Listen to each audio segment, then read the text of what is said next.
హల్లెలూయా. సచేతుల దేవుని స్తోత్రం చెప్తాం. హల్లెలూయా.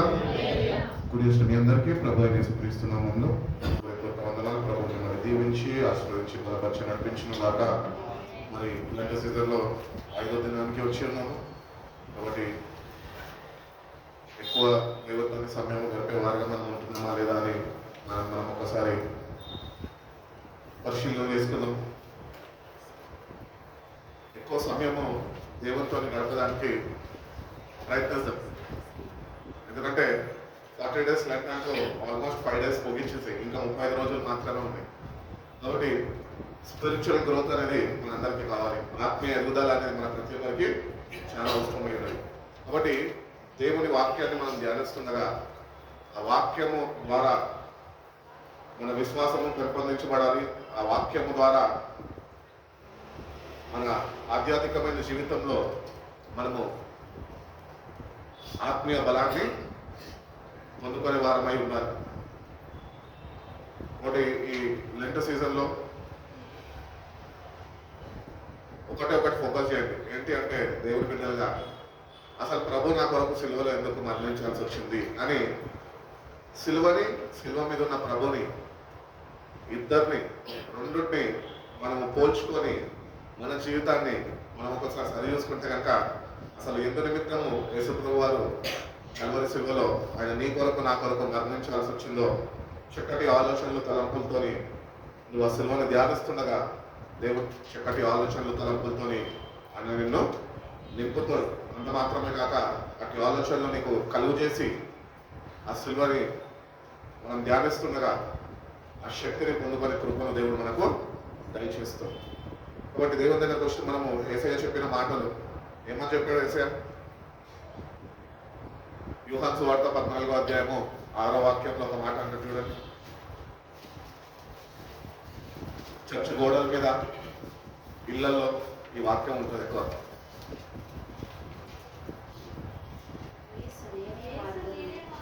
యేసు నేనే మార్గము సత్యమును జీవమును, నా ద్వారానే తప్ప తండ్రి యొద్దకు ఎవడును రాడు. కాబట్టి యేసు ప్రభు వారు ఈ భూమిపైకి ఎందుకు దిగి వచ్చాడు అంటే ఆయన ఒక్కడే మార్గం. ఆయన ఎక్కడి నుంచి అయితే తండ్రి దగ్గర నుంచి నీ నిమిత్తము నా నిమిత్తము మనుషుల నిమిత్తము సర్వలోక పాపాల నిమిత్తము ఆయన ఎట్టి రీతిగా అయితే తండ్రి ద్వారా ఈ భూమిపైకి పంపింపబడ్డాడో ఆయన వచ్చి తనకు అప్పగించిన పనిని ఆయన చేసి ఆయన తిరిగి ఏ మార్గం అయితే ఆయన సరళము చేసి ఉన్నాడో అదే మార్గంలో ఆయన తిరిగి మళ్ళా తండ్రి యొద్దకు ఆయన వెళ్ళిపోయి ఉన్నాడు. కాబట్టి మనుషులైన మనము ఈ లోకంలో మనము పుట్టి ఉన్నాము. మట్టి నుంచి చేయబడ్డాడు మనిషి అని వాక్యం చెప్తున్నది. కాబట్టి మట్టి నుంచి చేయబడ్డ ఈ మనిషి మళ్ళా తిరిగి మన్నుకి చేరిపోతాడు. కానీ దేవుడు పెట్టిన ఆత్మ అది దేవుని యొద్దకు వెళ్ళాలి అంటే కనుక ఈ మార్గంలో మనము నడుచుకునే వారమై ఉన్నాము. అందుకని యేసు వారు అంటున్నారు, యేసు మళ్ళా వాళ్ళతో చెప్పుచున్నాడు ఏంటంటే నేనే మార్గము సత్యము జీవమై ఉన్నాను, నా తప్ప నా ద్వారానే కానీ నా తండ్రి దగ్గరికి ఎవరు రాలేదు. కాబట్టి ఈ వాక్యం మన అందరికీ చాలా సుపరిచితమైన వాక్యమే. చిన్నప్పుడు సండే స్కూల్ పిల్లల్ని అడిగినా కూడా ఈరోజు మనము ఇంత స్థాయిలో ఎదిగినప్పటికీ కూడా క్రైస్తవ మన ఆత్మీయతలో ఈ రోజుకి కూడా యోహాను 14:6లో ఏముందంటే బైబిల్ తిప్పే వరకు మనం చెప్పలేము. కానీ సండే స్కూల్ పిల్లలు విని వెంటనే రెఫరెన్స్ అది గుర్తించి వాళ్ళు I'm the way the truth and the life, no one comes to the father except through me అని చిన్నపిల్లలు విని వెంటనే చెప్తుంటారు. కాబట్టి ఈ వాక్యాన్ని మనము రక్షణ పొందుకున్న మనం ప్రతినిత్యము మనము ఈ వాక్యాన్ని మనము నెమరు వేసుకుంటూ జ్ఞాపకము చేసుకుంటూ ఉండాలి. ఎందుకంటే నేనే మార్గం అన్నాడు. ఆ మాటకి దాన్ని కానీ కొంచెము మనము ధ్యానించగలిగితే కనుక ఆ మార్గము ఫస్ట్ ప్రశ్న మనలో ఏం రావాలంటే ఆ మార్గంలో నేను ఉంటున్నానా, ఆ మార్గంలో నేను నడుచుకుంటున్నానా, ఆ మార్గంలో నా జీవితం స్థిరపరచబడ్డదా, ఆ మార్గంలో నేను ముందుకి కొనసాగింపబడుతున్నానా అని ఒక ప్రశ్న మనకి రాదు. కాబట్టి ఆ మార్గంలో ఒకవేళ మనం ఈరోజు లేకుండా ఆ మార్గాన్ని విడిచిపెట్టి మనము మరొక మార్గంలో కానీ నడుచుకుంటుంటే కనుక ఆ ఆ మరి యొక్క మార్గం ఏదన్నా ఉన్నది అంటే అది నేను మరణానికి తీసుకొని వెళ్తుంది. కాబట్టి నేనే మార్గము సత్యమై ఉన్నాను అన్నాడు. ఈ సత్యము అనే మాట దగ్గర మనం ఇంకొద్దిగా లోతుగా ఆలోచిస్తే కనుక వాక్యమే సత్యము. యేసు ప్రభు వారు ప్రార్థిస్తున్నప్పుడు ఆయన ప్రార్థనలో ఆయన ప్రార్థిస్తాడు ఏంటంటే, నీ వాక్యమే సత్యము, వీళ్ళని నీ వాక్యమందు ప్రతిష్ఠింపజేయమంటాడు. నీ వాక్యమందు వీళ్ళని ప్రతిష్ఠింపజేయి, నీ వాక్యమే సత్యము అని అంటున్నాడు. కాబట్టి ఈ సత్యము అనే మాట దగ్గరకు వచ్చినప్పుడు మనం గుర్తించాలి ఏంటంటే, వాక్యము చేత నేను బలాన్ని పొందుకుంటున్నానా, వాక్యంలో నేను అభివృద్ధి చెందగలుగుతున్నానా, వాక్యంలో నేను ఎదుగుదల కలిగి ఉన్నానా అని మనం ప్రతినిత్యము మనము వాక్యముతో సరి చూసుకునే వారమై ఉండాలి. అదేవిధంగా నేనే మార్గము సత్యము జీవమై ఉన్నాను. ఈ వాక్యము మనల్ని బ్రతికిస్తుంది అని బైబిల్ చెప్తున్నది. కాబట్టి ఈ జీవము మనకు అనుగ్రహించేది దేవుని వాక్యమే. యేసయ్యను నమ్ముకున్నంత మాత్రాన, బాప్తిజం తీసుకున్నంత మాత్రాన, సంఘంలో చేర్చబడ్డంత మాత్రాన ఈ జీవవాక్యము నీకు లేకపోతే, నీ జీవితంలో వ్యక్తిగతంగా లేకపోతే నువ్వు చచ్చిన స్థితిలోనే ఉన్నావు అని వాక్యం చెప్తుంది. మీరు పేరుకే బ్రతికి ఉన్నారు కానీ మీరు చచ్చిన స్థితిలో ఉన్నారు. ఎందుకు ఈ మాట యేసుప్రభు వారు అనడానికి కారణం అంటే, వాళ్ళకి జీవము అందింపబడ్డది. యేసుప్రభు వారు యోహాను సువార్తలో అంటారు, నేనే జీవాహారము పరలోకం నుండి దిగి వచ్చి ఉన్నాను అంటారు. కాబట్టి ఈ జీవవాక్యము మనకు చాలా అవసరము. మనము జీవించాలన్నా, మన ప్రభుత్వని ముందుకి కొనసాగింపబడాలన్నా కూడా వాక్యము లేకుండా నువ్వు ఏమి చేయలేవు. అందుకనే వాక్యాన్ని మనం ప్రతినిత్యము కలిగి జీవించాలి, చదవాలి కాదు, కలిగి జీవించాలి. కాబట్టి ఈ వాక్యాన్ని మనము ఎట్టి రీతిగా చదువుతున్నాము, ఈ వాక్యాన్ని ప్రతి ఒక్క విషయంలో మనం ఆధారము తీసుకొని నడుచుకోగలుగుతున్నాము. ఒకవేళ నువ్వు ప్రతి విషయంలో కానీ వాక్యం మీద ఆధారపడే క్రైస్తవుడుగా నువ్వు ఉంటే కనుక నువ్వు జీవించే క్రైస్తవుడుగా అని బైబిల్ చెప్తున్నది. ఒకవేళ నువ్వు వాక్యం గుర్తెదిగి కూడా నువ్వు వాక్యానుసారంగా నడుచుకోలేని వాడుగా ఉంటే నువ్వు చచ్చిన స్థితిలోనే ఉన్నావు అని మరొకసారి జ్ఞాపకం చేస్తుంది.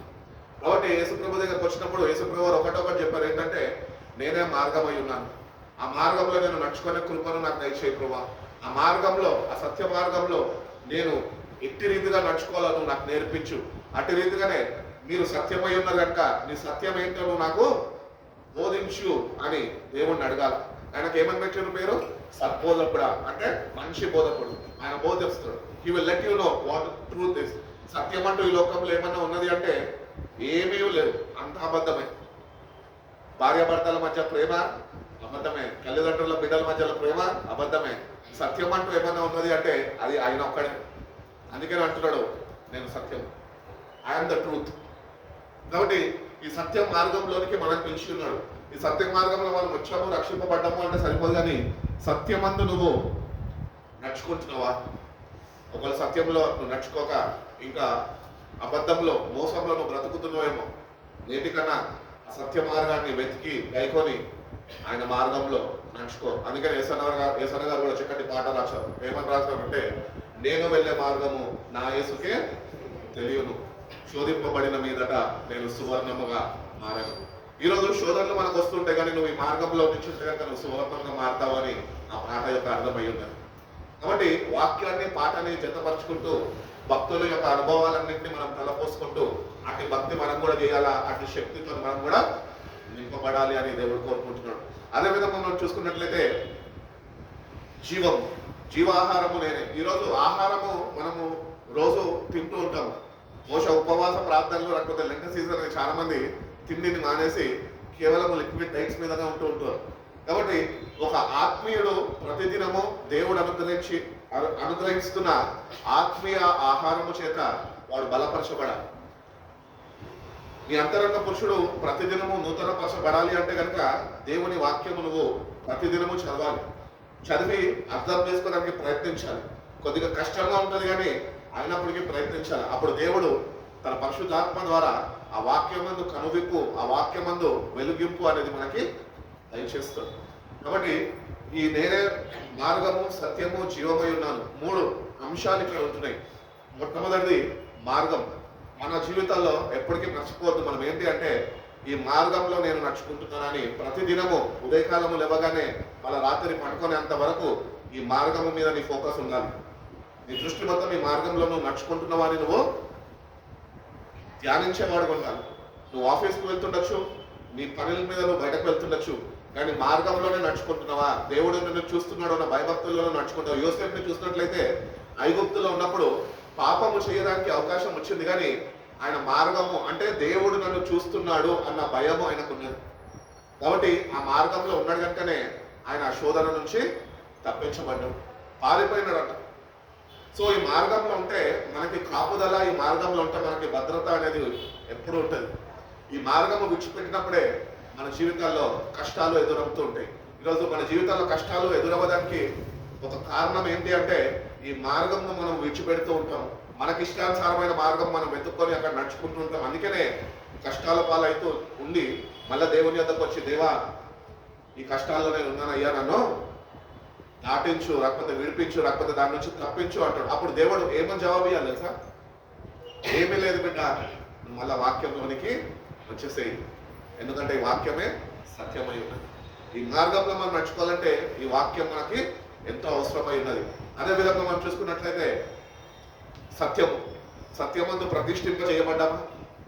ప్రతిదినము సత్యాన్ని కలిగి జీవిస్తున్నామా? సత్యం అక్కడ ఉండి నువ్వు ఇంకొక దగ్గర ఉంటే సరిపోదు, సత్యము నీలో ఉండాలి అని దేవుడు కోరుకుంటున్నాం. ఒకవేళ మనం గుర్తిస్తాం సత్యముగానే మనలో లేకపోతే ఇంకేదన్నా ఉన్నది అంటే అది అబద్ధమే ఉంటుంది. మనలో అది అపవాది వల్ల కలుగు చేసేది.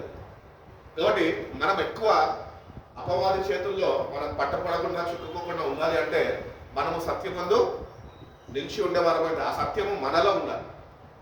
కాబట్టి ఆ సత్యమే ప్రభు అయి ఉన్నాడు అని వాక్యంలో మనకి తెలియపరుస్తున్నాడు. అటు రీతిగానే జీవము, ఆ జీవంలో కానీ నువ్వు నిలిచి లేకపోతే నువ్వు జీవించిన పేరుకి మాత్రమే జీవిస్తున్నావు, కానీ నువ్వు చచ్చిన స్థితిలో ఉంటున్నావు అని దేవుని వాక్యం చెప్తుంది. కాబట్టి ఈ మూడింటిని మనము ప్రతిదినము ధ్యానించే వారంగా ఉండాలి. కేవలం నెక్స్ట్ సీజన్ అని కాదు, రక్షణ పొందుకున్న ప్రతి ఒక్క క్రైస్తవుడు ప్రతిదినము నేనే మార్గము, నేనే సత్యము, నేనే జీవమై ఉన్నాను, నా తప్ప నా ద్వారా తండ్రి యొద్దకు ఎవరు చేరలేరు. మనం పాపులమే, కానీ క్రీస్తు యొక్క బలియాగము ద్వారా మనం విమోచించబడ్డాము, రక్షింపబడ్డాము. ఆయన బిడ్డలుగా, ఆయన సొత్తుగా ఆయన మనల్ని చేసుకున్నాడు. కాబట్టి ఒక్కసారి యేసు ప్రభు యందు నువ్వు విశ్వసించి నువ్వు రక్షణను పొందుకున్నాక నువ్వు కృప ద్వారానే రక్షింపబడుతున్నావు అంట. It is only by God's grace we are being saved.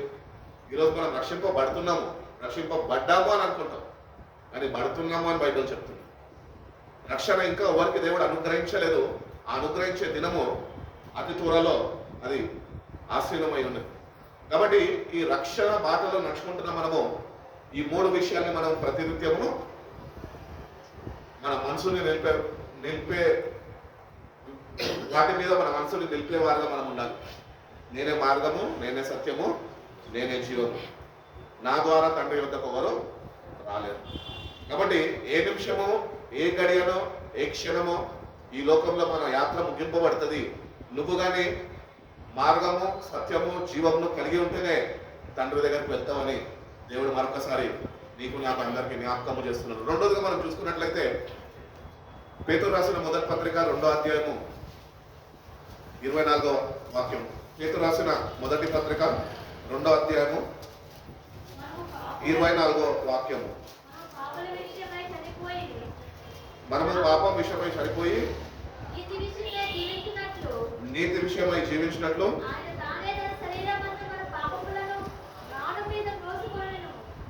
తానే మన పాపములను రాను మీద మోసుకొనెను,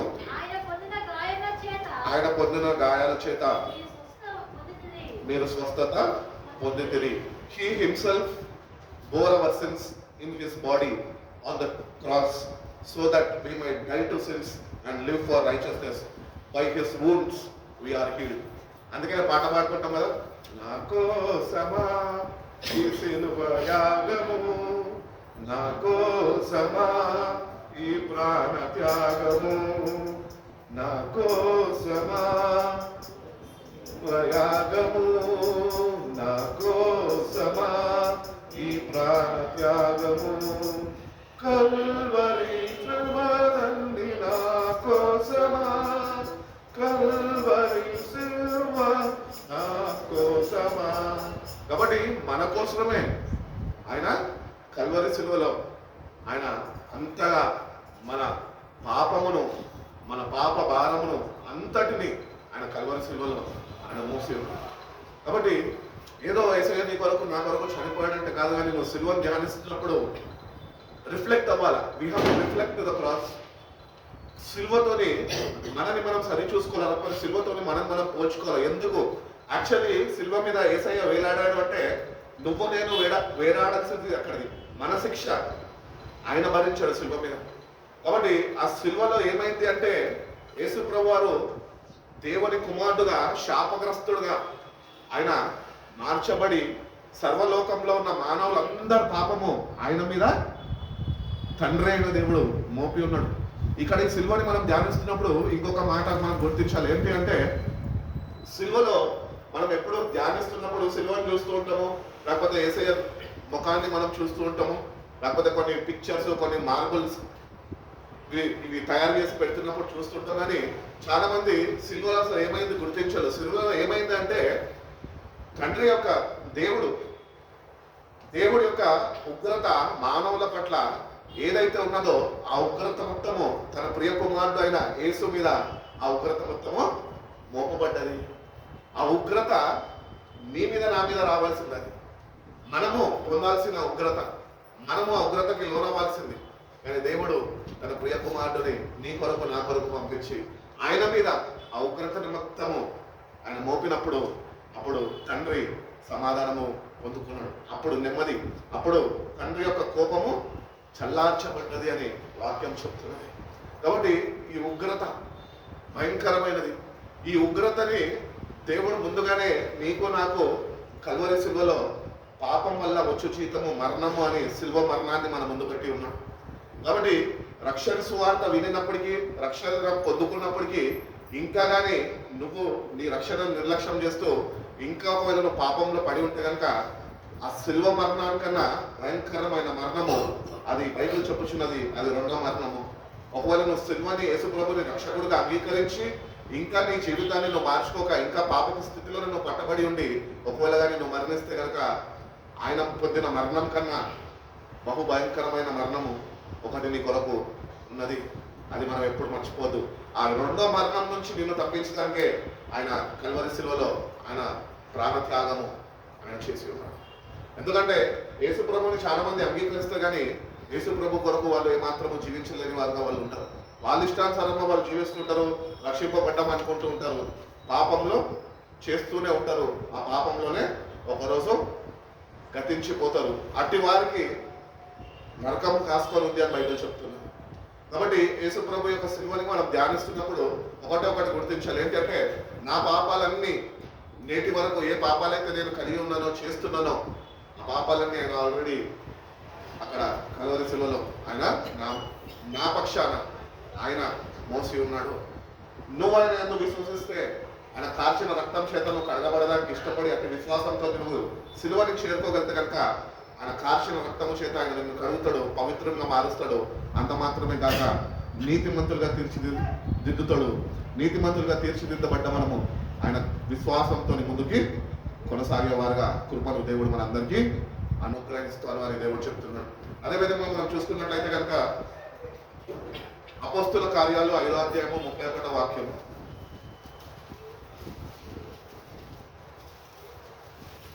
అపోస్తుల కార్యాలు 5వ అధ్యాయము 31వ వాక్యం.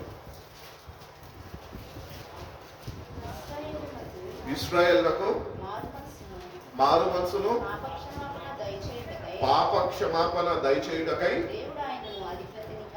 దేవుడైన అధిపతిగాను రక్షకుడిగాను తన దక్షిణ హస్తము బలము చేత హెచ్చించి ఉన్నాడు. God exalted him to his own right hand as Prince and Savior, that we might give repentance and forgiveness of sins. కాబట్టి మారు మనసు పశ్చాత్తాపము అనేది నీకు కల్వరి సిలువ ద్వారానే అది నీకు అనుగ్రహింపబడి ఉన్నది. కాబట్టి చాలా మంది చెప్తూ ఉంటారు బైబిల్ సరిగ్గా చదవక, ఏంటంటే పరిశుద్ధాత్మ దేవుడు పాపాలను ఒప్పిస్తాడు, ఆ పాపాలు మనం ఒప్పుకుంటామని. కానీ నీకు పాప క్షమాపణ మారు మనసు అనేది సిలువ దగ్గర ప్రారంభమవుతుంది, పరిశుద్ధాత్మ ద్వారా కాదు. సిల్వ ద్వారా నువ్వు సిల్వని నువ్వు విశ్వసించగలితే క్రీస్తు నీ కొరకు మృతి చెందాడు అని నువ్వు నమ్మగలితే నీ పాపాలన్నింటి ఆయన మీద మోసుకుని ఆయన నీ కొరకు ప్రాణత్యాగం చేశాడని నమ్మగలితే తప్పక మారు మనసు అనేది నీకు వస్తుంది. ఆ సిల్వలో వేలాడుతున్న యేసయ్యని మనం చూసినప్పుడు ఆయన పొందిన శ్రమలని, ఆయన పొందిన గాయాలని, అన్ని గంటలు, దాదాపు ఎన్ని గంటలండి ఆయన సిల్వ మీద వేలాడ తీయబడ్డాడు? ఉదయకాలము 9 గంటల నుంచి మధ్యాహ్నం కాలము 3 గంటల వరకు, దాదాపు ఎన్ని గంటలు లెక్క పెట్టండి.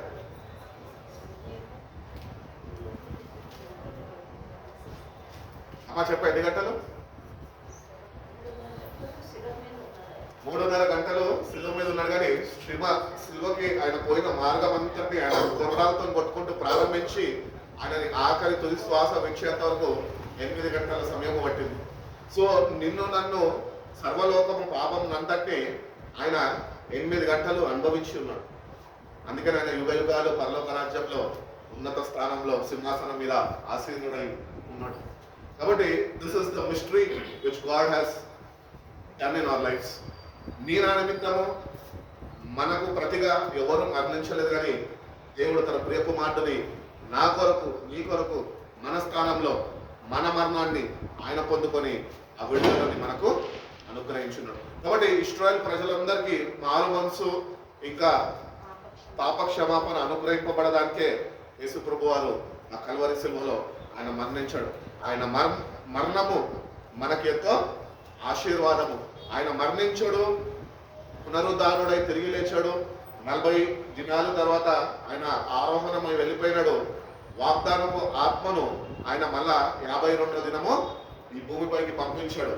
ఏ సిల్వ మరణము ద్వారానే ఆ పరిశుధాత్మ దేవుడు పంపబడ్డాడో ఆ పరిశుధాత్ముడే నేడు సార్వత్రిక సంఘంని పశ్చాత్తాపంలోనికి, మారు మనసు అనుభవంలోనికి వాక్యము ద్వారా అనగా ప్రభు ద్వారానే మనని ఆయన దగ్గరికి చేరుస్తూ ఉంటుంది. కాబట్టి ఆయన శిలువ మరణము ద్వారా పాప క్షమాపణ, మారు మనసు అనేది లేదు. ఇవి రెండు మనము ఎప్పుడు జ్ఞాపకము చేసుకోవాలి. ఆయన మరణించాడు, ఆ మరణము ద్వారా ఆయన ఎందుకు నువ్వు విశ్వసించగలితే, నువ్వు ఆయన నీ పాపాల నిమిత్తము ఆయన రక్తాన్ని కార్చాడు అని నువ్వు ఆ రక్తంతో కడగబడితే నీకు మారు మనసు అనేది దేవుడు ఇస్తాడు. మారు మనసు పశ్చాత్తాప హృదయము. పశ్చాత్తాపం ఎప్పుడు వస్తుంది అంటే, నువ్వు చేసిన పాపాల నిమిత్తం ఆల్రెడీ ప్రభు చనిపోయినాడు అని నువ్వు ఇంకా పాపంలో జీవిస్తున్నావే, ఆ పాపం నేను గుర్తించినప్పుడు పరిశుద్ధాత్మ దేవుడి సహాయం ద్వారా ఆ పశ్చాత్తాప హృదయం ఇస్తాడు. ఆ పశ్చాత్తాప హృదయం మనం పొందుకున్నప్పుడు మనము పాపం నుంచి వేరు చేయబడతాము అని దేవుడి వాక్యం చెప్తుంది. కాబట్టి until and unless you repent, you will not enter into the kingdom of heaven. మారు మనసు పొందితేనే కానీ పరలోక రాజ్యము ప్రవేశించమని ఎవరితో అంటున్నాడు? నికోదేముతోనే అంటున్నాడు. కాబట్టి ఈ మారు మనసు పశ్చాత్తాపము అనేది కూడా మనము ప్రతిదినము మన జీవితాల్లో మనము ఫోకస్ చేసుకునే వారిగా మనం ఉండాలి. అదే అపోస్తుల కార్యాలు 4వ అధ్యాయం 12వ వాక్యం చూడండి. ఈ నామంనే మనము రక్షణ పొందడం కానీ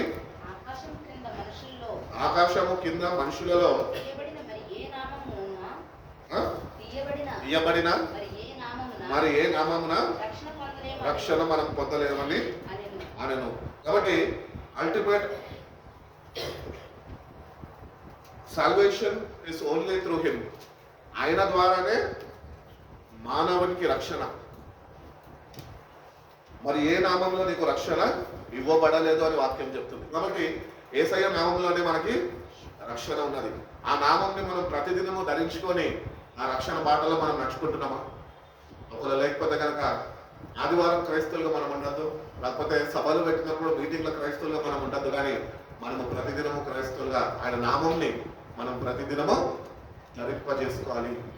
ఆయన నామంని మనం ప్రతిదినము ఏమంటారు తలపోసుకుంటూ ఆయన నామంని మనము జ్ఞాపకము చేసుకుంటూ ఆ నామంలోనే కదా రక్షణ అని ఆయన నామంలో మనము ఆ రక్షణని అనుభవించే వారుగా మనం ఉండాలి. రక్షణ పొందుకున్నాం మంచిదే, కానీ రక్షణ అనుభవిస్తున్నాం. Do you have an experience that you are saved? ఈ అనుభవం నీకున్నదా? రక్షణ అనుభవం నీకున్నదా? రక్షణ అనుభవం అంటే ఏదో కాదు, ప్రతిదినము ప్రభుత్వం నడుచుకుంటే పాపాన్ని నువ్వు జయించగలిగితే అదే రక్షణ అనుభవం. సులువుగా చిక్కులు పెట్టే పాపాలు ప్రతిదినం ఉంటాయి మన మానవ జీవితంలో. కానీ యేసు నామంలో మనం ఉంటే కనుక వాటి నుంచి మనము తప్పించబడతాము అని దేవుని వాక్యం తెలియజేస్తుంది. అదే అపోస్తుల కార్యాలు 17వ అధ్యాయం 30వ వాక్యంలో ఉంటుంది చూడండి.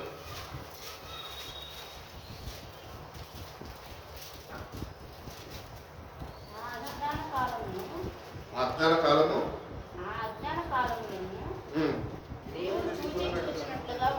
దేవుడు చూసినట్లుగా ఉండెను. ఇప్పుడైతే అంతటను అందరూ మారు మనసు పొందవలెనని మనుషులకు ఆజ్ఞాపించు. In the past God overlook such ignorance, but now he commands all people everywhere to repent. Repentance అనేది అందరికీ కావాలి. పెద్దవారికి కావాలా, చిన్నవారికి కావాలా, అన్ని వయసుల వారికి కావాలి. దేవుని యొక్క చిత్తం ఏమైందంటే పూర్వాన ఆయన అన్నింటి ఎక్కువ ఆయన పట్టించుకోలేదట. ఎందుకంటే ఆయననే బలి ఆగముగా వాటిని అన్నింటిని మోసుకున్నాడు. కానీ ఇప్పుడైతే అవే పాపాలలో మీరు ఉండద్దు, కానీ ఇప్పుడైతే నా బలి ఆగము ద్వారా మీరు మారు మనసు పొందాలి. You have to repent. ఈ రిపెంటెన్స్ అనేది మనకు కావాలి. ఎప్పుడు రిపెంట్ అయితే ఒక్కసారి అయితే సరిపోతుందా? Repentance is not an one-time event. Repentance is an ongoing process. అది కొనసాగింపబడుతుంటుంది. మారు మనసు అనేది కొనసాగింపబడుతుంటుంది. ఎట్లయితే మన రక్షణ కొనసాగింపబడుతుంటుందో దానికి జతపరిచి మారు మనసు కూడా మనకు అనుగ్రహింపబడుతూ ఉంటుంది. కాబట్టి ఇవన్నీ విషయాలు మనము జ్ఞాపకం చేసుకొని నిజంగా మార్పు చెందిన వారుగా, నిజంగా ఏ పాపాల నిమిత్తం అయితే మనము ప్రభు దగ్గర పశ్చాత్తాపడి ఆ మారు మనసు దేవుని దగ్గర నుంచి పొందుకొని మనము ఆ పాపము ఇంకా చెయ్యకుండా విడుదల పొందుకొని దేవుడి కొరకు ఒక పవిత్రమైన జీవితము మనం జీవించగలుగుతున్నామా, లేకపోతే మళ్ళా పాపంలో పడిపోయి మళ్ళా ప్రభు దగ్గరికి వెళ్ళి ప్రభు మళ్ళా నాకు మారు మనసు దయచేయాలి అది అలవాటు అయిపోయిందేమని. కాబట్టి దేవుడి దగ్గరకు వచ్చిన మనము ఆయన ఒకటి కోరుకున్నాడు. గతంలో అయితే నేను నేను ఎక్కువగా శ్రద్ధ వహించలేదు, కానీ నేను చూడలేదు, కానీ ఇప్పుడైతే నేను మీ దగ్గర నుంచి ఒకటి కోరుకుంటున్నాను అంటున్నాడు. ఏంటంటే అంతలో అందరూ మారు మనసు చెందాలి. మారు మనసు ఉంటేనే దేవుని రాజ్యం మనకు ఉన్నది. ఒకడు నీటి మూలంగానో ఆత్మ మూలంగానో వాడు తిరిగి జన్మిస్తేనే వాడికి రక్షణ. మనము నీటి బాప్తిజం తీసుకున్నాము, ఆత్మ బాప్తిజం తీసుకునే ప్రాసెస్లో మనం ఉంటున్నాము. అప్పుడప్పుడు ఆ ప్రాసెస్లో పరిశుద్ధాత్మ శక్తిని, ఆయన సన్నిధిని అనుభవించే వారుగా ఉండద్దు, కానీ ప్రతినిత్యము ఆయన సన్నిధిని, ఆయన శక్తిని అనుభవించే వారుగా మనం ఒక మార్పు చెందాలి. నిజమైన మారు మనసు పొందాలి. మారు మనసు ఒకసారి పొందినాక ఏ పాపమును చేయొద్దో ఆ పాపము చేయకుండా పరిశుద్ధాత్మ దేవుడు నిన్ను ప్రేరేపించి, నిన్ను బలపరిచి, నిన్ను ప్రోత్సహించి నడిపిస్తుంటాడు. ఆ పాపంలో నువ్వు పడిపోకుండా నిజమైన మారు మనసు అనుభవంలోనికి ఆయన నిన్ను నడిపిస్తుంటాడు. వాటి నీటి మూలంగానో ఆత్మ మూలంగానో ఒకడు తిరిగి జన్మిస్తేనే వాడు దేవుని రాజ్యంలో ప్రవేశిస్తాడు అని మాత్రం చెప్తున్న రీతిగా మనకి నీటి బాప్తిజం అయిపోయింది. ఈరోజు ఆత్మ బాప్తిజము మనకు కావాలి. ప్రతిదినము దేవుడిని అడగాలి, నీ ఆత్మ బలాన్ని దయచే, నీ ఆత్మశక్తిని దయచే, నీ ఆత్మ నడిపింపును నాకు దయచే అని మనం దేవుడిని అడిగితే కనుక దేవుడు తప్పక మనకి సహాయం చేస్తాడు. అందుకనే భక్తుడైన పౌలు కూడా ఉంటాడు, ఎందరైతే ఆత్మచేత నడిపింపబడతారో వాళ్ళు మాత్రమే దేవుని కుమారులు, క్రైస్తవులు అందరూ కాదు అని క్లారిటీ ఇస్తున్నాడు అక్కడ. కాబట్టి నీటి మూలంగా క్రైస్తవుడు అయిపోయి ఆత్మ మూలంగా క్రైస్తవుడు కాకపోతే నువ్వు మార్పు లేని క్రైస్తవుడు అని మనం గుర్తించాలి. కాబట్టి పరిశుద్ధాత్మ యొక్క అగ్ని బాప్తిజము మనం పొందుకోవాలి. అందుకనే శిష్యులు కూడా వాళ్ళు యేసుప్రభుని సిలువ వేయబడినాక వాళ్ళందరూ భయంతోని వాళ్ళు రానుకున్నారంట. దాని తర్వాత ప్రభు చెప్పిన మాటలు వాళ్ళు జ్ఞాపకం పెట్టుకొని పైనుంచి వచ్చే శక్తిని పొందుకునేంత వరకు మీరు అక్కడ వేచి ఉండండి అన్నప్పుడు వాళ్ళు అందరూ దేవుని యందు విశ్వసించిన వారందరూ శిష్యులందరూ కలిసి మేడగదిలో ఎంతమంది 120 మంది మేడగదిలో వేచి ఉండి ఆయన పంపబోతు శక్తి కొరకు వాళ్ళు అక్కడ ప్రార్థనలో గడుపుతుండగా పెంతెకోస్తు దినాన ఆ పరిశుద్ధాత్మ దేవుడు వాళ్ళ మీద కుమ్మరింపబడ్డాడు. వాళ్ళలో ఉన్న భయం పోయింది. వాళ్ళు సింహాలు వలె లోకానికి వచ్చారు. భూమిని తల్లక్రిందులు చేయగలిగినారు. ఈరోజు పరిశుద్ధాత్మ అభిషేకము శిష్యులకు మాత్రమే కాదు, కానీ ప్రతి ఒక్క దేవుడి బిడ్డకి కావాలి. ఎందుకు కావాలి అంటే నువ్వు లోకాన్ని తల్లక్రిందులు చేయడానికి కాదు, కానీ నువ్వు ప్రతి ఒక్క పాపం నుంచి నువ్వు విడుదల పొందుకొని పవిత్రమైన జీవితము ప్రభు కొరకు జీవించాలని. అందుకని ఒక పాట పాడుకుంటాం కదా, ఓరన్నా యేసుకి సాటి లేరు, ఎవరు వేరే లేరన్నా అని పాడతాం. అక్కడ ఒక చరణంలో ఉంటుందా, ఆయన దేనికి వచ్చాడంట, పవిత్ర జీవం తెచ్చాడన్నా. ఏం పాట ఒకసారి ఎత్తండి. చరిత్రలోనికి వచ్చాడన్నా, పవిత్ర జీవం తెచ్చాడన్నా. కాబట్టి ఆయన చరిత్రలోకి వచ్చిందే మనల్ని పవిత్రులుగా మార్చడానికి. హల్లెలూయా. కాబట్టి దేవుని అందు విశ్వసించాలి, విశ్వాసము కలిగి ఆయన యుద్ధకు రావాలి, విమోచించబడాలి. అంత మాత్రమే కాక మారు మనసు పశ్చాత్తాప హృదయంతో ఆయన దగ్గరికి మనం వచ్చినప్పుడు మన పాపాలను మనం గుర్తించి వాటి నుంచి నాకు క్షమాపణ కావాలి, విడుదల కావాలి ప్రభు అని దేవుని దగ్గరకు వచ్చినప్పుడు ఆయన తప్పక ఆయన మనని చేర తీసుకుంటాడు. తన పరిశుద్ధాత్మ శక్తితో నింపి ఒక పవిత్రమైన జీవితము దేవుడు మనందరికీ అనుగ్రహిస్తాడు. కాబట్టి దేవుని సావాసంలో నిలిచి ఉండండి. ప్రతిదినము వాక్య ధ్యానము, ప్రార్థన, ఆత్మ నడిపింపు కొరకు ప్రతిదినము మనము ఆసక్తితోని దేవుని సన్నిధిలో వేచి ఉంటే కనుక జయకరమైన జీవితం దేవుడు మనందరికీ అనుగ్రహిస్తాడు. దేవుడు అటువంటి కృప మనందరికీ అనుగ్రహించి మనం బలపరిచి నడిపించింది కాక. కళ్ళు మూసుకుందాం, చిన్న ప్రార్థన చేసుకుందాం. పరిశుద్ధుడా, ప్రేమ కలిగిన యేసయ్యా, గొప్ప తండ్రి అయిన మమ్మల్ని ఎంతగానో ప్రేమించి ప్రభా, ఈ 5వ దినాన ప్రభా లెంట్ ప్రేయర్స్ లో ప్రభా ఇద్దరి దగ్గర కూడుకొని నీ పరిశుద్ధ నామంలోనైనా మేము కొద్దిగా సమయమునైనా గడపడానికి, నీ మాటలు వినడానికి, కొద్దిసేపునైనా నేను స్తుతించడానికి నువ్వు చేసిన సహాయాన్ని బట్టి నీకు వందనాలు ప్రభా. అవును ప్రభా, నేనే మార్గము సత్యము జీవమై ఉన్నాను అన్నావు ప్రభా. అవును ప్రభా, మాతోనైనా నీ వాక్యాన్నినైనా మీరు మాతోని వినిపింపజేసి ఉన్నారు ప్రభా. అవునైనా మా జీవితాన్ని మేము ఒకసారి సరి చూసుకొని ప్రభా, నిజంగానైనా మేము ఆ మార్గంలో నడుచుకుంటున్నామా లేదా అని ప్రభా మరొకసారి మేము మా జ్ఞాపకం చేసిన విధానం బట్టి మీకు స్తోత్రాలు ప్రభా.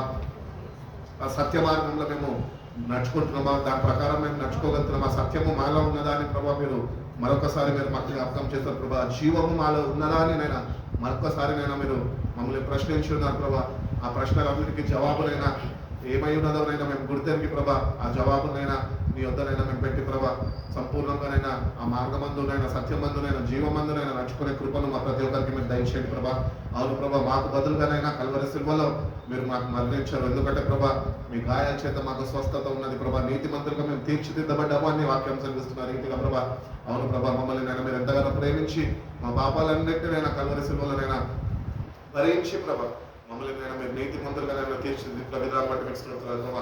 అవును ప్రభా, యేసయ్య నామం తప్పనైనా మరి ఏ నామము ఈ భూమి మీద లేదంటున్నాం ప్రభా. ఆయన నామంలోనే రక్షణ ఉన్నది కనుకనైనా రక్షింపబడ్డ మేమునైనా నిజమైన రక్షణ అనుభవంలో మేము నడుచుకుంటున్నామా లేదా అని నైనా మమ్మల్ని మేము ఒకసారి సరి చూసుకునేదానికి నైనా మీ కృపను మాకు అనుగ్రహించిన విధానం బట్టి మీకు స్తోత్రాలు ప్రభా. అటు రీతిగానే ప్రభా నీ భక్తుల ద్వారా, పౌరుల ద్వారా మాకు తెలియజేస్తున్న రీతిగా ప్రభా అంతలో అందరూ మారు మనసు చెందాలి అంటున్నాం ప్రభా. నిజమైన మారు మనసునైనా మేము కలిగి ఉన్నామో లేదా మమ్మల్ని మేము సరి చూసుకొని ప్రభా, నిజమైన మారు మనసు పశ్చాత్తాప హృదయంతో ప్రభా నీ సిలువ యొద్ద చేరుకొని ప్రభా మేమునైనా నీ కొరకునైనా పవిత్రమైన జీవితము, నీ రాక కొరకునైనా పరిశుద్ధ అలంకరణ కలిగినైనా నేను ఎదుర్కొనే కృపను మాకు దయచేయండి. ఇచ్చిన ఈ సమయాన్ని బట్టి నీకు వందనాలు ప్రభా. విన్న వాక్యాన్ని బట్టి నీకు వందనాలు ప్రభా. వాక్యాన్ని నేను విడిచిపెట్టక ప్రభా, దాన్ని నెమరు వేసుకుంటూ ప్రభా ఆ వాక్యము ద్వారా అనుగ్రహింపబడుతున్న శక్తిని, ఆ వెలుగును నేను మేము పొందుకొని ప్రభా, వెలిగింపబడి ప్రభా మేము ముందుకు నడుచుకునే కృపను మా ప్రతి ఒక్కరికి దయచేయండి.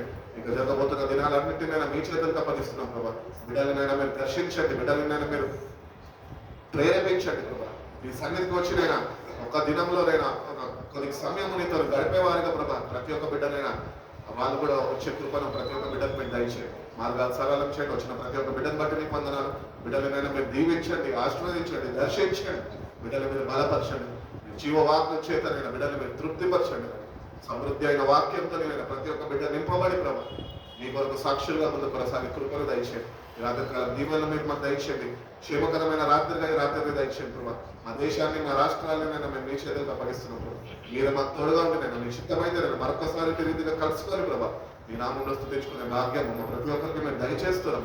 ఈ లెంట్ సీజన్లో ప్రభా ఎక్కువ ప్రార్థనతో నేను ఎక్కువ వాక్య ధ్యానంలోనైనా మా జీవితాలనైనా మేము గడిపే కృపను అటు సమయాన్ని మాకు అనుగ్రహించమని యేసయ్య పరిశుద్ధ నామంలో ఈ ప్రార్థన అడిగి వేడుకొచ్చున్నాం పరమ తండ్రి.